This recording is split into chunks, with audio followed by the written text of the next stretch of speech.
आखिरकार नाटो ने अब भारत वाले मामले पर यू टर्न लिया है। आखिरकार भारत ने ऐसी कौन सी गुट्टी पिलाई कि नाटो को तुरंत से समझ में आ गया है। रूस और यूरोप के बीच में, या यूं कहें कि रूस और नाटो के बीच में क्या अब एक बड़ा युद्ध होने जा रहा है। स्क्रीन पे सरगई लावारोव का एक बयान देख रहे हैं, जिस बयान में यही कहा जा रहा है। वहीं क्या अब रूस ने पुराना फॉर्मूला इस्तेमाल करना शुरू कर दिया है, जिससे डर कर कनेडी ने कभी संधि करने की सोच ली थी। जानेंगे जियोपॉलिटिक्स में क्या कुछ चल रहा है। हमेशा की तरह जानने को मिलेगा बहुत कुछ। आइए जानते हैं इन खबरों को विस्तार से। शीत युद्ध का चरम था, एकदम तनातनी थी। सोवियत संघ ने उस समय अचानक से बर्लिन की सीमाओं पर आर्मी को तैनात कर दिया और तैनात करने के बाद अमेरिका के ऊपर आरोप लगाना शुरू कर दिया कि अमेरिका हवाई क्षेत्र में घुसपैठ कर रहा है। फिर सोवियत विमान उड़ने लगे और ये विमान बार बार से उड़ उड़ कर नाटो के सदस्य देशों के ऊपर उड़ान भरने लगे। जब उड़ान भरने लगे तो नाटो सदस्य देशों को डर लगने लगा। किस बात का डर लगने लगा? उन्हें डर लगने लगा कि कहीं परमाणु युद्ध न हो जाए। जिस तरीके से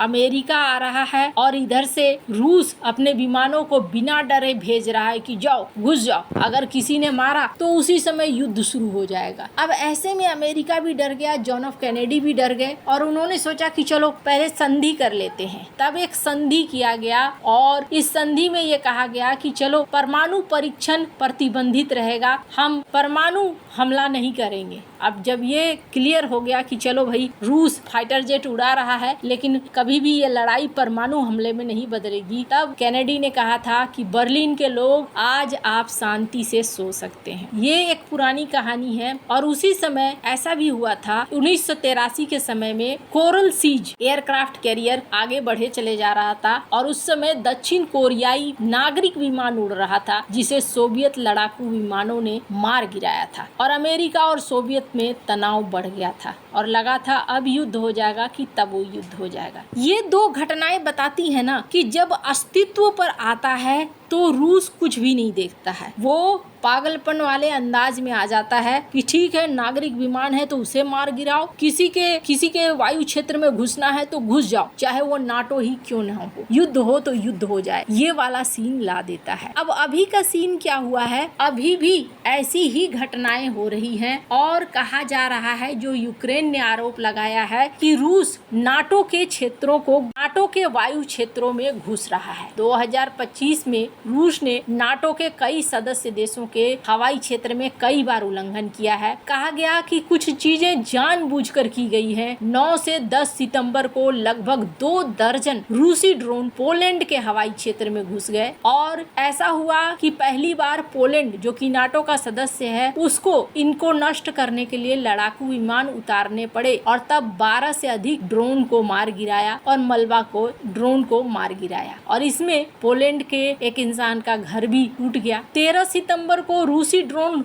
रोमानिया पर 1 घंटे तक मंडराते रहे। 19 सितंबर को 3 रूसी लड़ाकू विमान ट्रांसपोंडर बंद करके एस्टोनिया के हवाई क्षेत्र में 12 मिनट तक उड़ते रहे। ऐसी घटनाएं हो रही है। अमेरिकी लड़ाकू विमानों ने भी अलास्का के वायु रक्षा क्षेत्र के पास रूसी युद्ध रूसी विमानों को 9वीं बार रोका। नॉर्वे ने 3 बार उल्लंघन की घोषणा करी और हाल ही में एक सप्ताह में डेनमार्क में ड्रोन झुंड के कारण कई हवाई अड्डे बंद हुए। अब आसमान में ये गतिविधियां हो रही हैं, इससे आपको समझ में आ रहा है। वैसे आपको बता दूं, अमेरिकी राष्ट्रपति ने हाल फिलहाल में एक बयान दिया था और कहा था कि अगर ऐसा हो रहा है तो तुम लोग देख क्यों रहे हो, मार कर गिरा दो। अब यहाँ पर ट्रंप ने ये भी कहा कि आप लोग प्रतिक्रिया नहीं देते हो ना, आप लोग डरते हो कि रूस पागल है, कहीं ऐसा ना हो कर दे, लेकिन वो सही है। अब ये ट्रंप की बात सुनेंगे ना तो आपको लगेगा जैसे क्या ये सचमुच में लड़वाना तो नहीं चाह रहे हैं। अभी का सीन ये है कि ट्रंप नाटो को कहेंगे कि भैया लड़ना है लड़ लो, मेरे सैनिक नहीं जाएंगे, तुम्हें हथियार खरीदना है हमसे हथियार खरीद लो और जो लड़ना है लड़ लो। फिलहाल के लिए यही लग रहा है। और रूस की तरफ से क्या है? रूस की तरफ से ये है कि रूस की तरफ अभी फिलहाल के लिए उत्तर कोरिया तो जरूर है, चाइना भी कहीं ना कहीं है। अब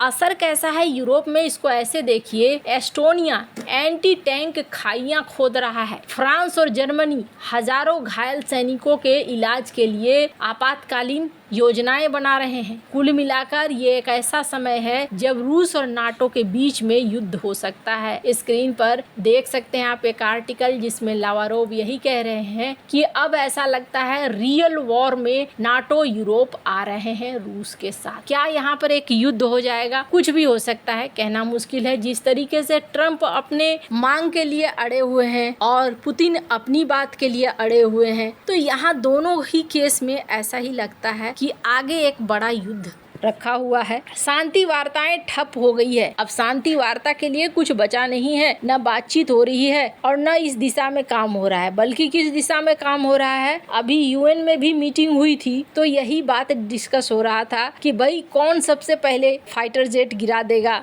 रूस का। अब ये बहुत बड़ा प्रश्न है। कोई भी देश जो कि नाटो के मेंबर है और वहाँ उनकी वायु क्षेत्र में रूसी जेट घुसता है और अगर वो मार कर गिरा देते हैं तो समझ लीजिए युद्ध वहीं शुरू हो सकता है। अब देखना होगा कौन सा देश है जो पहली बार पहला कदम उठाएगा। पर इन सब के बीच में ना अचानक से नाटो ने ना भारत को घसीटना शुरू कर दिया था। कुछ दिन पहले एक वीडियो आया जिस वीडियो में नाटो प्रमुख से जब सवाल पूछा गया, अच्छा ये रूस यूक्रेन युद्ध तो समाप्त नहीं हुआ और ट्रंप की पॉलिसी वगैरह भी बदल रही है, तो इस पर रट्टे ने भारत का नाम कहना शुरू कर दिया था।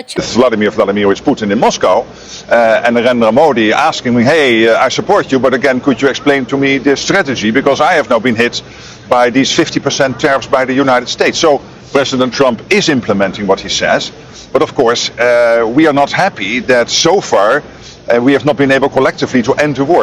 And here's भारत के ऊपर जो टैरिफ लगा, भारत ने तुरंत पीएम मोदी ने फोन किया पुतिन को और पुतिन से पूछा है कि आपकी पॉलिसी क्या है बताइए, फिर हम उस हिसाब से आगे बढ़ेंगे क्योंकि हमारे ऊपर प्रतिबंधों का दबाव पड़ रहा है, तेल खरीद को लेकर दिक्कतें हो रही है। हालांकि भारत की तरफ से तुरंत स्टेटमेंट दिया गया और कहा गया कि न तो हमने राष्ट्रपति पुतिन को फोन किया था और न ही इस तरह की कोई बात हुई है कि हमने उनसे डिटेल मांगा हो कि यूक्रेन के बारे में हमें बताओ। हालांकि नाटो चीफ को अपनी ही बात भारी पड़ी, फिर उन्होंने एक दूसरे इंटरव्यू में संभाला। पहले तो इस इंटरव्यू को देखिए जिसमें उन्होंने क्या कहा है, किस तरीके से भारत को लेकर कहा कि that they are hooking up. And there was also Narendra Modi was there from India, and of course he is not lost, so we still also try to maintain strong relations with India.